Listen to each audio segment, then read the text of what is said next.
July 2017 to 2022 June, and it showed this increase in expenditure by 51 billion.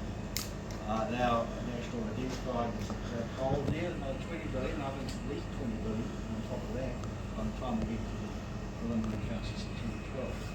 So, the trouble is for everyone here, every political party here, it's all up for them to announce, GST and this, but the reality is when they find out what the actual true accounts are, expenditure in September, it won't be so easy to have that spend up on those projects they're talking about. So that's from a larger scale. Now obviously things like hospital, the last 5 years, you look at the health thing, which 37 billion, they threw another 5 billion at the health system. And there's been plenty of money thrown at the health system, but nothing much has improved. And that's because it's been thrown at the top, big sponge, bureaucrats and the management have soaked it up, and it hasn't got to the front, hasn't got to the workers, the nurses, the doctors, and to the patients. So that we need to actually analyse that to find out how much, what percentage of every dollar gets through. Now, moving on from the bigger picture, Nicola talked about the electorate itself in terms of what improvements in 6 years, okay, first improvement is definitely this thing about resilience. Is with we ran a resilience event at the Kandala Town Hall, which I set up, and it was showed just with WEMO and the other organisation working water, just show how vulnerable we are to these storm events, thorough events. So that's the first thing that needs to be fixed, and I can play a role in that. And then the other thing which is critically important is, I believe, is for our kids, for our young kids, for sports. I mean, at the moment, the costs for sports, particularly with the growth of cost of living going through the roof, and a lot of kids are pulling out of sport, parents can't afford it, the council is pulling in all these extra costs for sports fields. The only council in the country that does that, the major council, Christchurch don't charge the rates to pay for it. That's critically important. Sports are pretty important for young kids because that keeps them away from crime and getting bored. And also it is very good for social integration, so we've got to get the sport sorted out.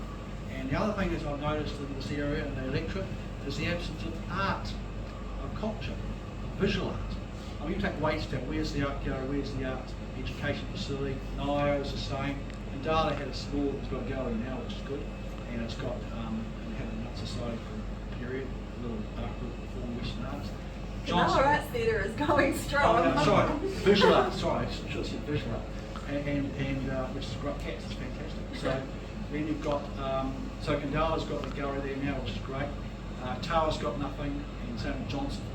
So we need to, this is critically important, it keeps people, young kids and others busy and great for society. So that's the sort of thing. And also the other thing which I'm very passionate about, it's been 12 years involved with road safety.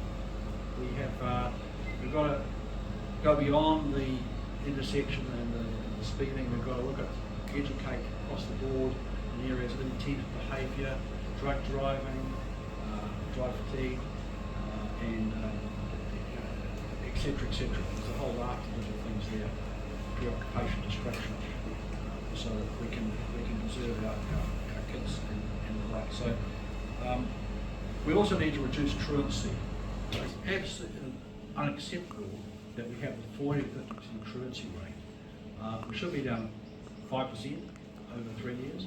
And the problem is the studies they've done in terms of ram rates and truancy, there's a direct correlation with the areas where there's truancy and the ram rates are occurring. So there's a lot to be done, but they're the things for the area. I just say before, I didn't get the chance to mention about my involvement. I just mentioned briefly that my last project that I've done, the most recent project, even though I'm not in the political arena in that way, I've spent 2 years working with a resident from Malvina Manger, and we've managed to create the Burma on Burma project. I helped negotiate with council and they put money into it, and that's the new 20 to 30 planter boxes there. So that's beautifying the entrance in time to Kandala and to Broadmeadows and Johnsonville, and that's really like a pilot where that can be using planter boxes. We've managed to get over the service and we'll wait on that. And also I've organised a road safety expo at the Kandala Town Hall where we had all the big police and the whole shooting match, AA and others, not AA but other organisations. And then I organised the Resilience Expo, Resilience and Emergency Planning Expo, where we had Remo, and we had Word Water, we had Red Cross, we had USAR, we had Survive It. So we had all these people come together. We need to do more education in our areas because it's incredible what people don't know. I mean, they don't know where the emergency water is. I mean, there are facilities. I'll take an example in that area. There were 14 emergency areas set up, which they had filtration units. You could hook up directly to like Kandala Park Stream and Truscott Park. And within 9 minutes, 9 days, you could actually get fresh water. People don't know about these things. So the education is critical in the area, the whole of Ohariu.